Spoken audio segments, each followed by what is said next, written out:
Hello दोस्तों, मैं Anil Kumar study with Anil Kumar में आप सभी का स्वागत करता हूं। आइए आज हम सभी कक्षा 10 के प्रश्नावली 7.3 के प्रश्न संख्या अंतिम और 5वां प्रश्न करेंगे। तो इसमें देख रहे होंगे पीपीटी लगा हुआ है। आप वीडियो को शुरू से अंत तक देखें, आपको काफ़ी कुछ हद तक बहुत कुछ सीखने को मिलेंगे। इसमें दिया हुआ है कि कक्षा 9th में आपने पढ़ा है अध्याय 9 उदाहरण 3 की किसी त्रिभुज की एक माध्यिका उसे बराबर क्षेत्रफल वाले दो त्रिभुजों में विभाजित करती है। उस त्रिभुज ABC का क्षेत्रफल ABC के लिए इस परिणाम का सत्यापन कीजिए जिसके शीर्ष इतना इतना इतना है ना। तो मैं लिखता हूं,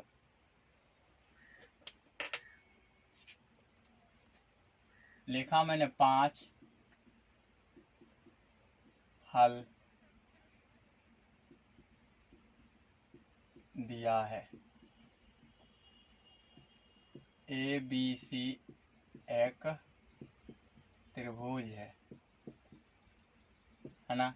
और क्या दिया है, ए निर्देशांक दिया हुआ है 4 - 6, बी का निर्देशांक जो दिया है वो दिया है 3 - 2, और क्या दिया है, और दिया है सी का निर्देशांक जो है 5 2 दिया हुआ है।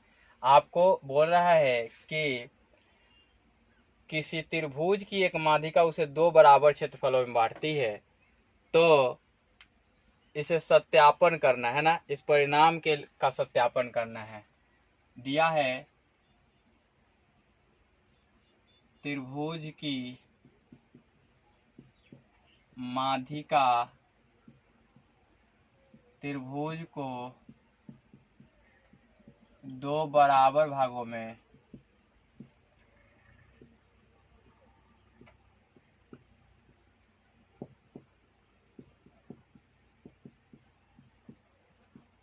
बांटती है, तो इस परिणाम के लिए सत्यापित करें। इस परिणाम के लिए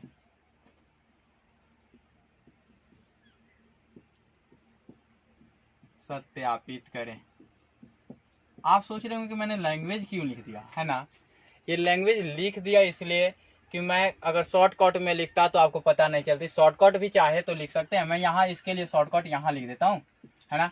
आप ये यूज जरूर करेंगे।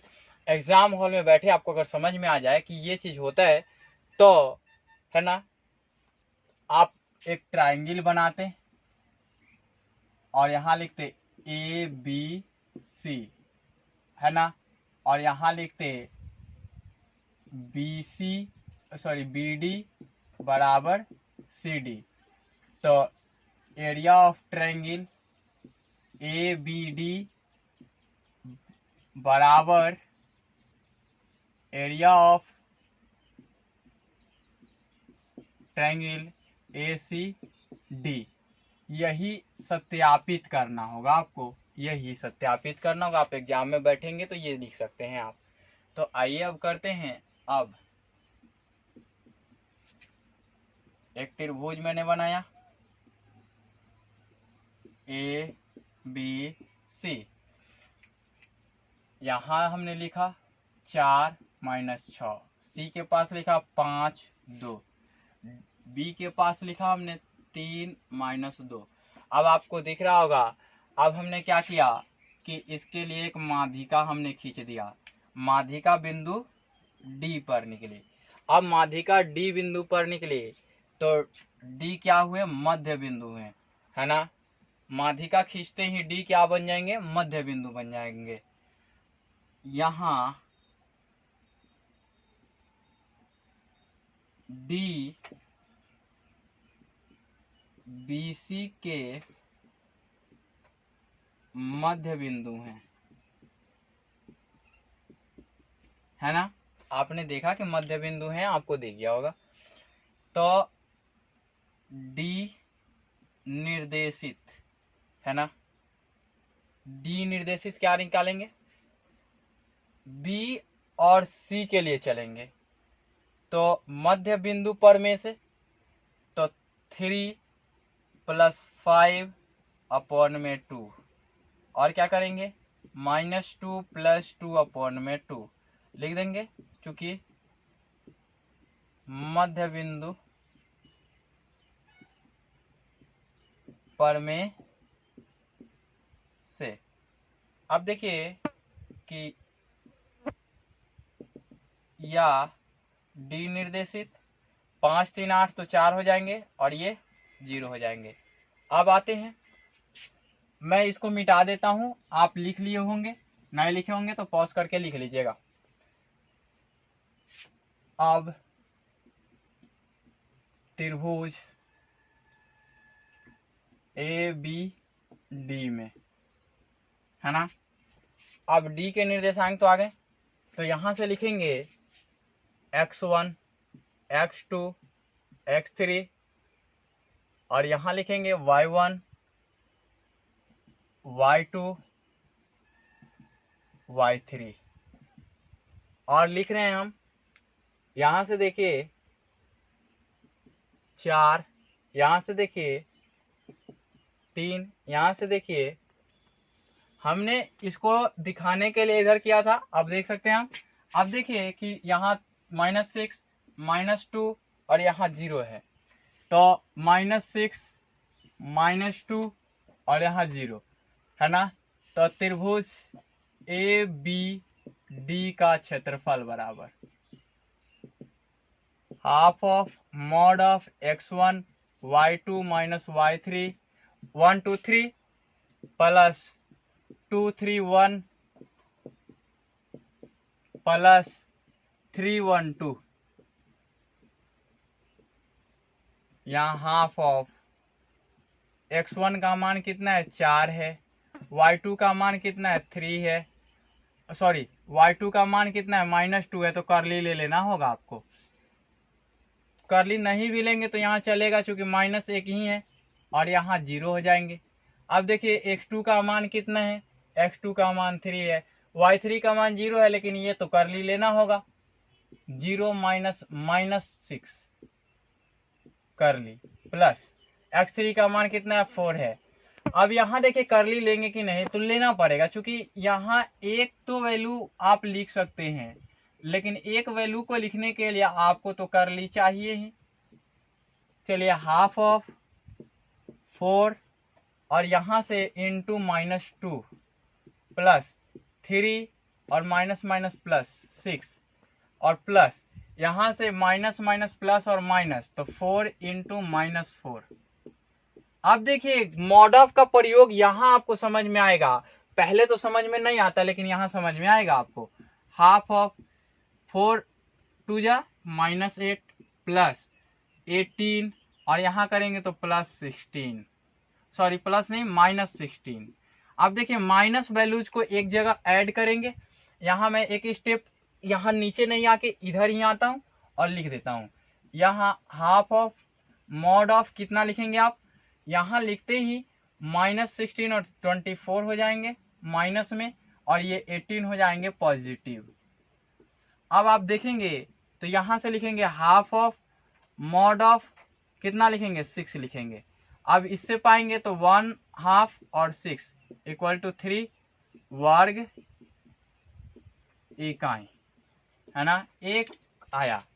अब फिर से चलते हैं, फिर त्रिभुज किसमें ACD में, ACD में चलते ही यहाँ x1 x2 x3 क्या आएंगे, यहाँ 4, यहाँ C है तो 5 और D है तो 4 है ना। फिर यहाँ y1 y2 y3, अब y1 का मान कितना है -6 है और y2 का मान कितना है 2 है, y3 का मान कितना है 0 है ना। त्रिभुज ACD का क्षेत्रफल बराबर हाफ ऑफ मॉड ऑफ, यहाँ से लिखेंगे तो क्या लिखेंगे, x1 y2 minus y3 1 2 3 plus x2 3 2 3 2 3 1 plus 3 1 2। हमने आपको बार बार सिखाने का प्रयास किया है कि किस प्रकार से इसे याद रखा जाए, है ना, अन्यथा आप किसी काम के नहीं रह जाओगे। x1 का मान कितना है, 4 है, और y2 का मान पॉजिटिव है, y3 का मान भी पॉजिटिव है, तो कोई दिक्कत नहीं होगी। अब देखिए यहां से देखिए x2 का मान 5 है और y3 का मान 0 है, दूसरा निगेटिव है, तो करली तो लेना पड़ेगा, तो 0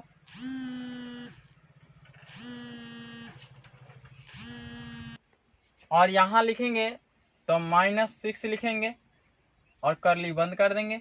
फिर 4 लिखेंगे और y1 का मान तो माइनस है तो लिख दिया, y2 का मान भी माइनस के साथ लिख लेंगे और मॉड ऑफ लगा लेंगे। अब देखिए यहां से लिखते हैं हाफ ऑफ, ये 4 × 2 8 हो जाएंगे, और यहां से माइनस माइनस प्लस हो जाएंगे, तो प्लस कितना हो जाएंगे, ये प्लस 30 हो जाएंगे। और यहाँ आप देख रहे होंगे 6 2 8 8 चौको 32 हो जाएंगे, प्लस नहीं माइनस 32 हो जाएंगे। अब देखिए यहाँ ये एक साथ ऐड होंगे तो हाफ ऑफ ये हो जाएंगे 38 और -32।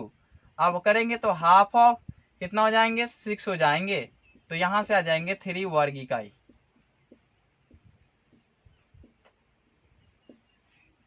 अतः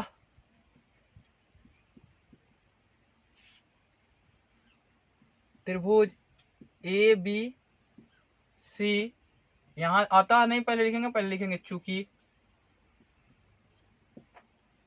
area of triangle A B C equal to area of triangle A C D, A B D करेंगे। अतः त्रिभुज ए बी सी की माध्यिका ए डी त्रिभुज की क्षेत्रफल को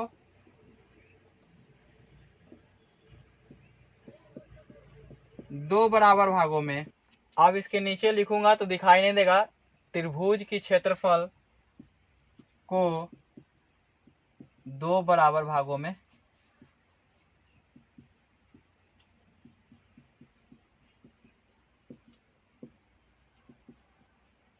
बांटती है और प्रूव्ड हो जाएगा। आपने देखा, इस प्रकार से आप सॉल्व करते रहें और इस प्रकार से आप सॉल्व कर सकते हैं और आगे बढ़ सकते हैं। अगले प्रश्न के लिए हिंट मैं दे देता हूं ऐच्छिक के लिए कि उसमें एक इक्वेशंस दिए हुए हैं, दो वेरिएबल्स हैं, तो कभी भी ऐसा दिया रहे तो पहले एक पक्ष पहले वाले दिए गए प्रश्न को हल करते हैं, है ना, तब इसे हल करते हैं, अन्यथा ऐसा संभव नहीं है। मैं उसमें आऊंगा तो समझाऊंगा, वीडियो वो लंबे जाएंगे, ठीक है।